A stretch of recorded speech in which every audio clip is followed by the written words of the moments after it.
We're getting him mic'd up.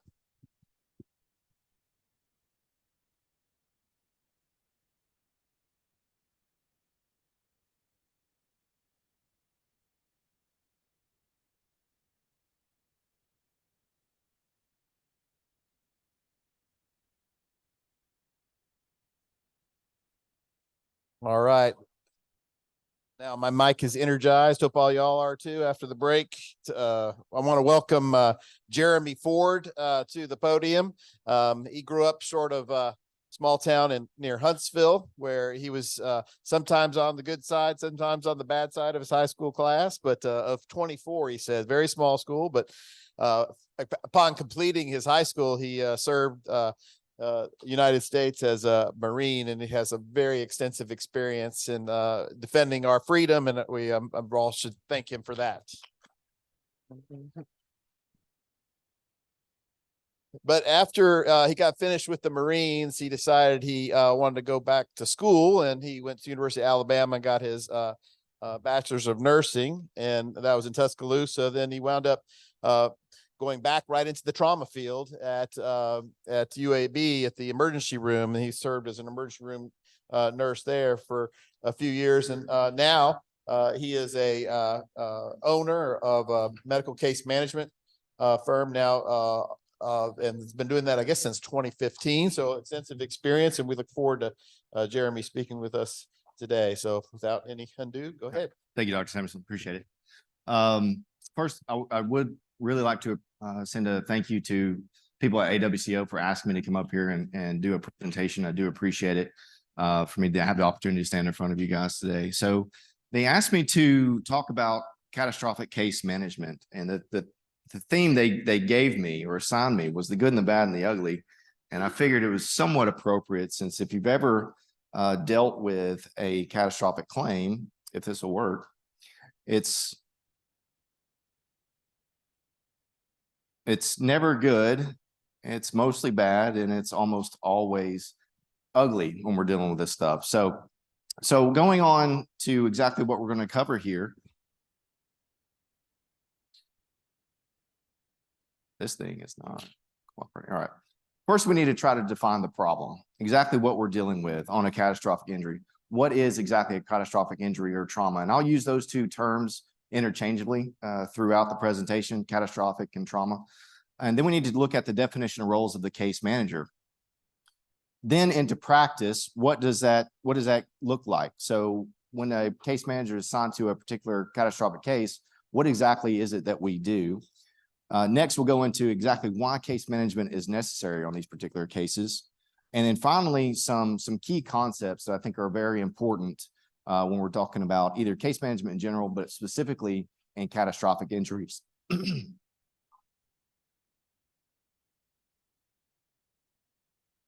Okay, first, so define the problem. What is exactly a catastrophic injury? And in doing some research on this, I found a lot of it was very subjective, and I don't like subjectivity, especially when we're talking in medicine, because that leaves a lot of variables out there that we don't really like. So I tried to look it up. I could not find a legal definition of what exactly a catastrophic injury is defined as, nor could I find any particular policies on the insurance end that outlines a catastrophic injury. I know, and I looked either both the work comp end and on private insurance. I know there are catastrophic policies out there, but I wasn't able to locate anything that actually specified exactly what they're talking about. So if I miss something, if you're an attorney or an adjuster or, with on the claims end, if I have information on that, I'm all ears, because I thought that was really interesting. I really couldn't find anything. So another reason why we want to take out the subjectivity of it, because we've all had those individual patients where we have one dude that'll lose his left arm and go back to work, want to go back to work on Tuesday. And you'll have others that get a small splinter in their hand and they think they're a permanent total. And we've all seen them.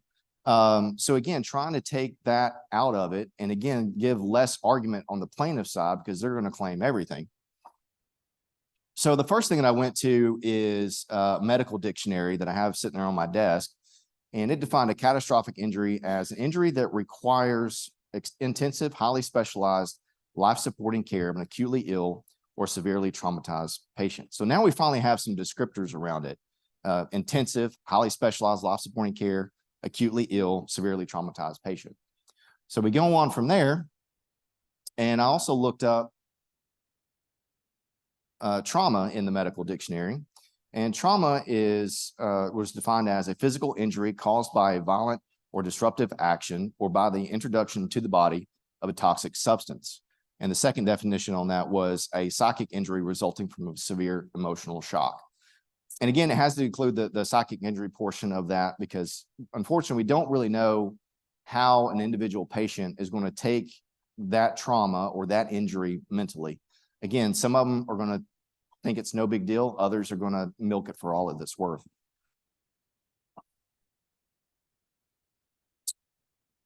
One study, and again, in Alabama, it was very difficult for me to find any published studies that are out there regarding catastrophic claims or injuries. But one that I found that was really interesting was from the Washington State Department of Labor and Industries. And it says in one of their parameters around their study for catastrophic claims is that it requires hospitalization within 24 hours at the onset of the work-related injury, and requires at least 4 consecutive days of hospitalization. Again, this was just some of the parameters around their study.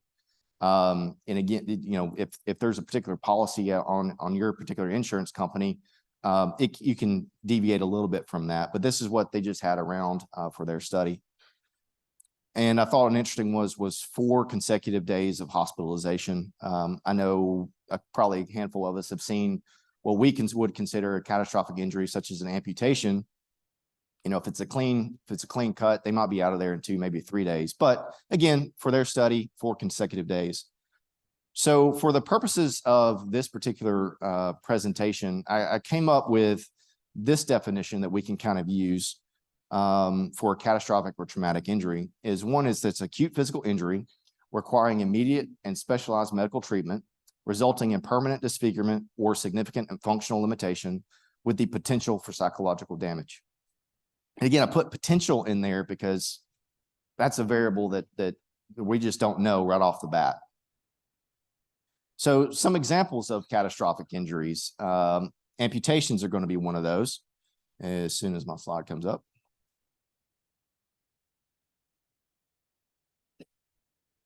Okay, amputations are going to be one of those. In the State Department, Washington State research that I read through, the amputations they considered as catastrophic were ones that were hand or above or foot and above. So if it was individual digits, fingers or toes, they did not qualify that for their study. So amputations would include a hand or above or a foot and above.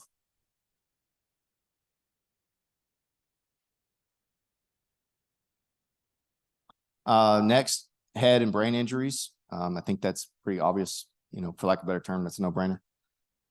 Spinal cord injuries, permanent or temporary vision loss or enucleation, loss of an eye.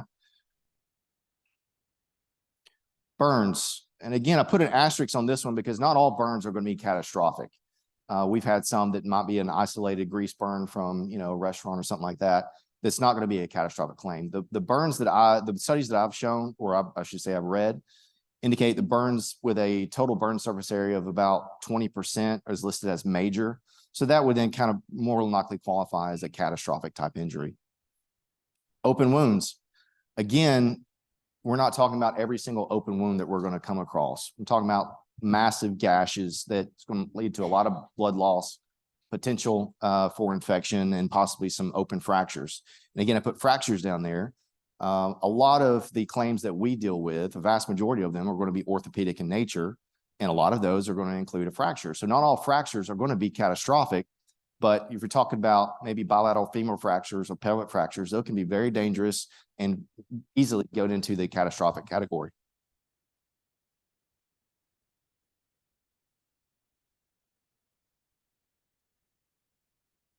All right, seriously, this clicker is about to get chunked across the room.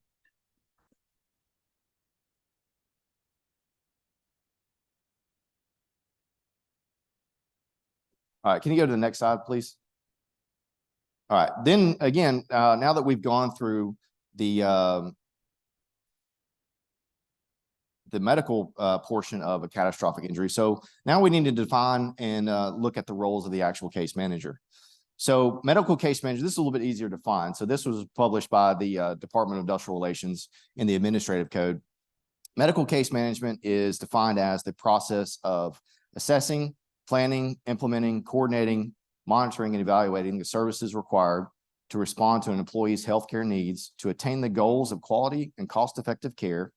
Case management is not intended as a substitute for utilization review and medical necessity determinations under these rules.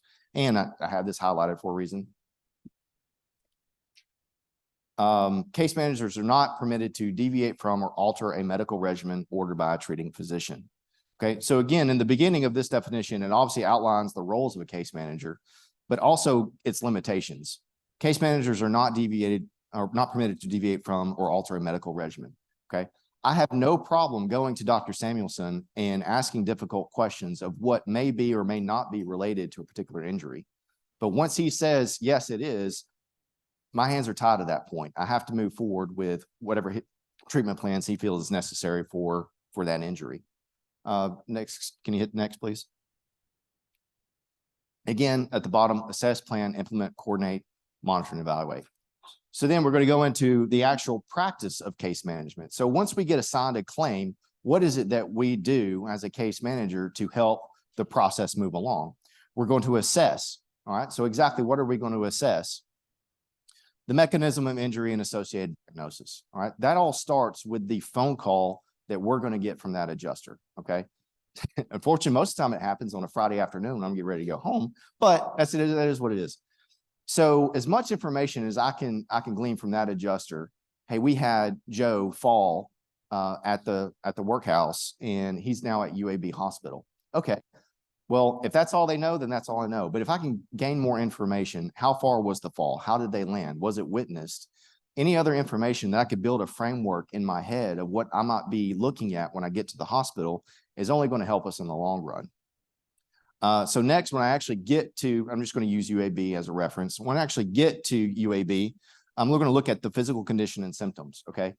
Is the patient conscious, for one? Are they having breathing problems? Is there an amputation that's already been done? Do they have shortness of breath, altered mental status, anything else, loss of sensation, anything else that could kind of, again, put some framework exactly around what we might be dealing with. And so the reason that that's as important is right off the bat, we're able to communicate that back to the adjuster to give them some realistic expectations of what we're dealing with so they can already start looking at assigning the appropriate reserves for that particular claim. And then later on, during the acute phase, we want to look at available medical records, as many as that are available, coming in through trauma. I like if there's what they call a triple sheet available. I like looking at that because not only does it give me what their initial assessment was when that patient came in, it also gives me some information of what might be administered to that individual from a flight team or EMS or whoever might have picked them up to begin with. Next slide, please. All right. Patient history. A vast majority of us are dealing with individuals now with at least one comorbidity, if not more. And I know that diabetes is a big one. And the reason we need to know that, again, setting back some realistic expectations back to the adjuster to be able to figure out, is this going to prolong this claim? I know I had an individual, I think it was early last year, had a tib-fib fracture, which should have been good after about 4 or 5 months, but because of his severe diabetes, it was over a year before that fracture completely healed, wounds healed up, and he was finally discharged. And then socioeconomic status. I know, again, in my experience, I'm sure for many of you as well, that we've got patients ranging anywhere from a 3rd grade education up to a PhD and anywhere in between. So we need to be able to understand where exactly they might be coming from so we can break down this treatment plan for them, help them understand what is going to be going on with their care. I know that's happened to me personally with my family. I've got a little cousin, and at the time she was about 9 years old. Addie was running around on the playground, fell, complaining of some abdominal pain. Long story short, the parents took her to the hospital. She had a small liver laceration. And so the plan then was, okay, they were going to monitor her. They were going to keep an eye on her, repeat some scans in a couple hours to make sure the bleeding was stable. Her parents were furious. And I can understand their fear and their frustration because all they hear is internal bleeding and the doctors aren't doing anything about it. Well, if we can break that down, and I had to have that difficult conversation with them. Look, Addie is a perfectly healthy 9-year-old little girl. There's no reason to take her into surgery with all the risks that are going to be involved in that when it's very likely she's going to be okay. And fortunately, everything worked out fine. But again, breaking down that barrier of misunderstanding from her parents went a long way. And sometimes we have to do that with our patients as well if they don't completely comprehend exactly what might be going on. Another thing on the socioeconomic status is, what resources they have available to them. If we're dealing with some patients that are out in West Alabama, rural West Alabama, do they even have the means to come back to Birmingham or Huntsville or wherever to get treatment? Do they have reliable transportation? I've had some that their car would barely make it down to the grocery store. So coming all the way from West Alabama back to Montgomery, Birmingham, wherever the case may be, again, knowing that ahead of time so we can start putting a plan together for them. Next slide, please. Next. All right. Thank you. So now that we've done the assessment phase of it, now we need to start developing a particular plan. So with that, we need to verify the diagnosis. All right. So speaking with the physician and or the treatment team that's there at UAB or any particular hospital, now we need to look at specifically what are we dealing with here. Now that smoke has kind of settled a little bit, what exactly diagnosis are we dealing with? Next, please. Surgical versus non-surgical treatment. Again, like I said earlier, sometimes things are going to need surgery. Others we need to just keep a close eye watch on. And again, having that plan together. Next, DME and therapy or other needs. It's, and again, it seems like it's Friday afternoon when the hospital finally sends, some discharge orders for DME or anything else. And we're like, running around. But if we can start that communication with the hospital staff ahead of time and get those orders on Wednesday instead of Friday afternoon, it makes everybody's weekend a lot better. And also, as we get a little bit closer, we need to look at what's the estimated time to discharge. Are we going to an inpatient rehab facility, and then estimated time to light duty and full duty. This is important. Again, getting the employer involved, having them look ahead and giving them the realistic expectations of, hey, Joe that was at your factory, unfortunately, he's no longer has his right arm. Is there any accommodations they can airing at this particular point to be able to get them back to a modified duty status? And then lastly, hit the estimated time to MMI anticipated impairment rating. Okay. So now that we have our plan together, we've done the assessment, we've done the planning. Now it's time to hit the ground running. Okay. The biggest key factor that's going to be in this, if you could hit, please, is going to be communication. Okay. Communication is going to be absolutely essential, making sure that all these moving parts are on the same page. All right. So that means I've got to get with the physician. I've got to make sure the patient understands it. I got to make sure I've got approval from the adjuster, and the employer is going to be in the loop on this as well. So communication is going to be absolutely key. We need to obtain and review all physician orders. Okay. Mistakes happen. We got to make sure we have the right diagnosis on there. We have to make sure we have the right extremity on there. We have to make sure that, like I said, everything is squared away. That way, if it has to be corrected, we're not waiting 2 days for a clinic member to get back to us to send us the right order. And then obviously in communication, we got to make sure we have authorization from the employer or the carrier. And then we have to send orders to the appropriate location. If there's a particular vendor that's going to be involved, we need to make sure that they get it. And then we follow up. All right. So once I send that order out the door, if I don't hear from Susie in 2 days, well, I need to follow up. Are you processing this, or is there an issue? I'm not just going to sit back and twiddle my thumbs. I'm going to be following up. Hey, if it's in practice, great. Or if it's in process, great. If not, well, did you not receive it? What exactly is going on, just so we can try to keep this going? Next slide, please. All right. So now that we got everything moving, we need to monitor the situation. Okay. First is going to be patient compliance with treatment. All right. Are they going to their therapy visits? Are they going to their follow-up appointments? any variable in between. We're not the ones, as far as case managers, we're not the ones to be able to dictate whether or not they're compliant with their treatment, but we can make sure we have the appropriate records available to present to the physician or the therapist so they can address it as well. And if they're not compliant, why not? Is it something that was missed? It was something miscommunicated? Or again, going back to what I said earlier, do they have the means to get where they need to go? So again, it's on the case manager to be able to kind of keep a wrap on all that. Even employer compliance with restrictions. Fortunately, I've only had it once, maybe twice, or an employer was getting a little out of line with the physician's restrictions. And that typically happens incrementally. Maybe a patient has a 10-pound lifting restriction and he says, "Hey, Joe, you mind taking that box? I know it's 12 pounds, but can you pick it up and move it over there?" Joe says, "Yeah, sure, fine." So 12 pounds turns into 15 pounds and then 20 and so on. And next thing you know, we're just way out of whack. So I've had to have that conversation with a handful of employers, but fortunately, it really doesn't happen that often. Next, changes in the symptoms. Obviously, when we're dealing with catastrophic injuries, is there any change in drainage from a particular wound? Are they getting shortness of breath? Are they spiking a fever? Any change in altered mental status, anything like that? So nurses following up, making sure that they're remaining stable.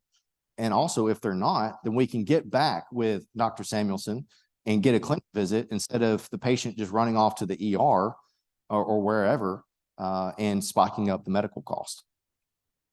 Proper use of DME. I don't know. This was kind of funny to me because I've seen just all kinds of stuff with people using DME. You have a wheelchair that's supposed to have leg extensions and they're scooting around Kirkland Clinic, like just rolling around wrong, or crutches that are just way out of whack.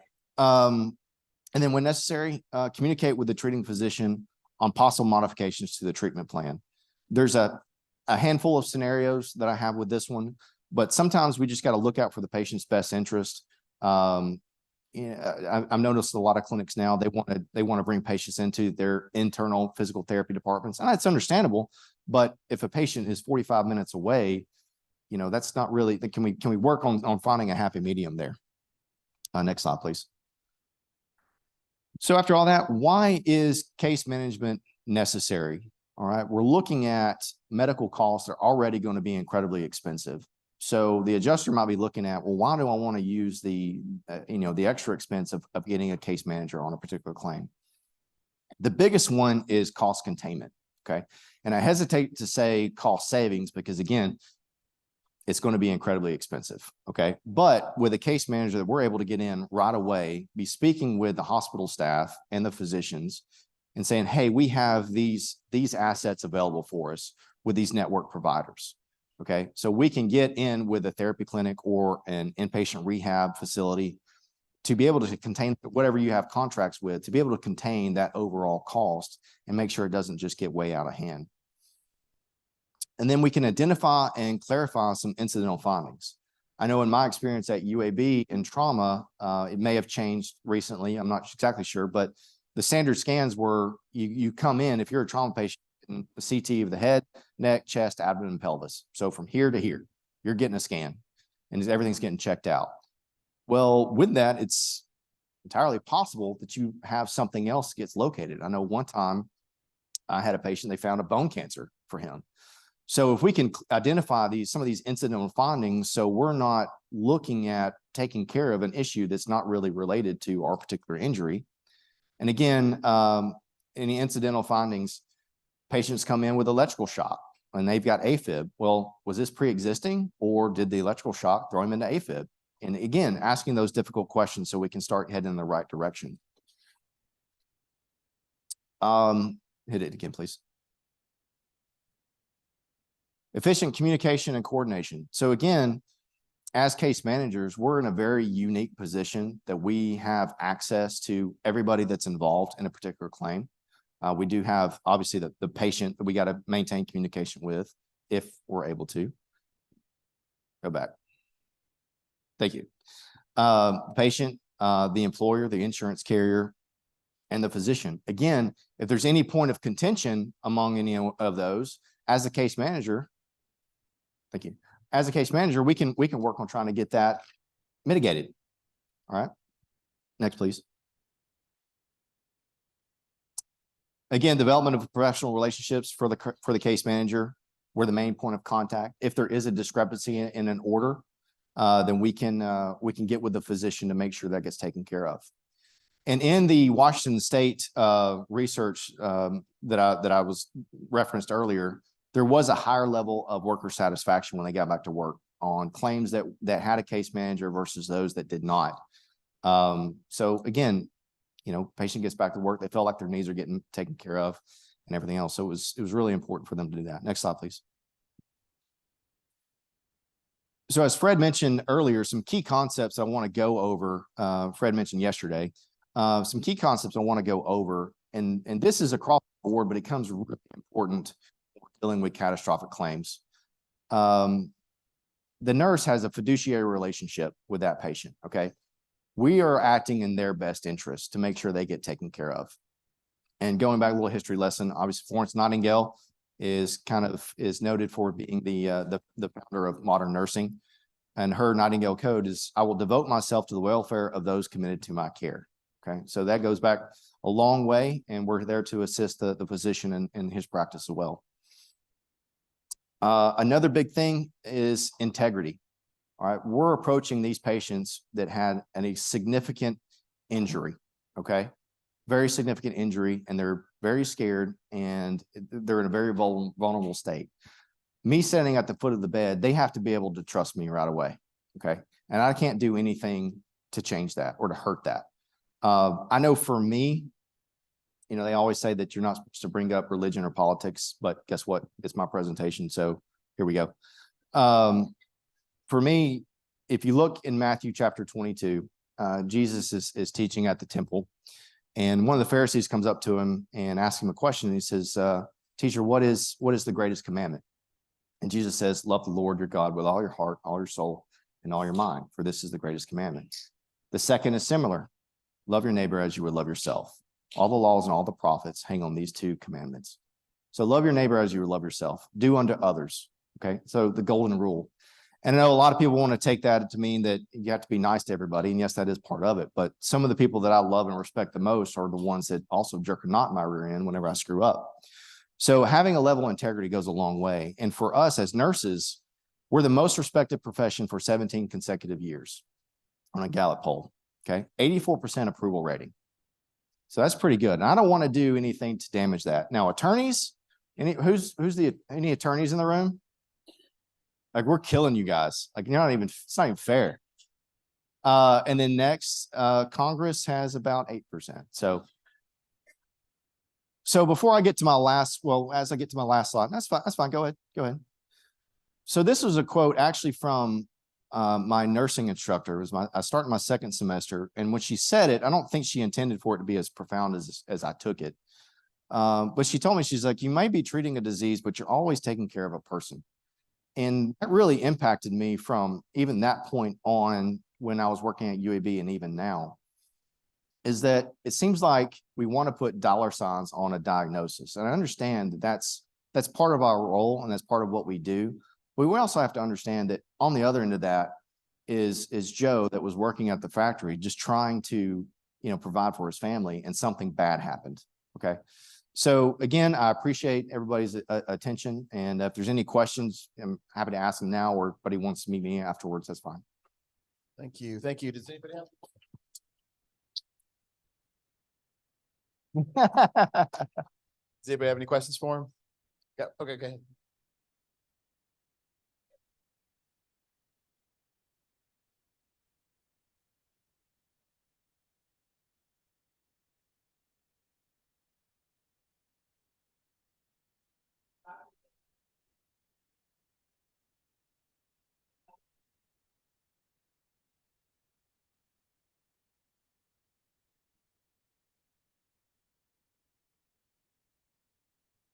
Ooh, that's a good ethical question right there. Because again, we're supposed to be, advocate for the patient. What's the diagnosis on that? I'm just out of curiosity. I mean, is there limited? Okay.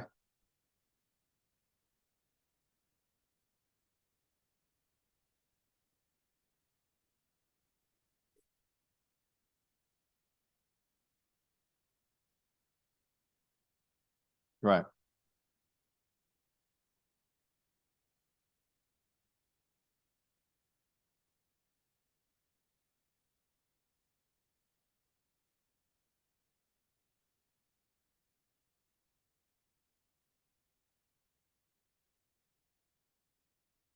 That is a difficult question, and I agree with you, and I would, without seeing it, just taking your word for it, I would kind of agree with the patient. Well, if this is going to lead to a long time deterioration of that extremity, why don't we go ahead and get it over with and look for a prosthesis so it can be a little bit more functional? Has that argument been posed to the physician at all? I'm sure it has. Yeah, at that point, I honestly don't know. Dr. Samuelson, I mean, as a That's physician, time for a panel. yeah, So you can't do a second opinion in work comp, right? That's what I heard yesterday. He can ask for another doctor. Okay. right. Yeah, if they could work it out. Yeah. I mean, find a suitable response. If another doctor tells him don't do an amputation, then now that maybe that would help him Right. cope with Get everything together. Yeah. That's an interesting point. I mean, that comes for into for trauma care, and I'll just put my 2 cents in, is if he has an insensate foot, so he can't feel the bottom of his foot, and he has either a chronic wound or a chronic deformity that doesn't allow him to walk, then those certainly are primary indications, or I guess secondary now indications for delayed amputation.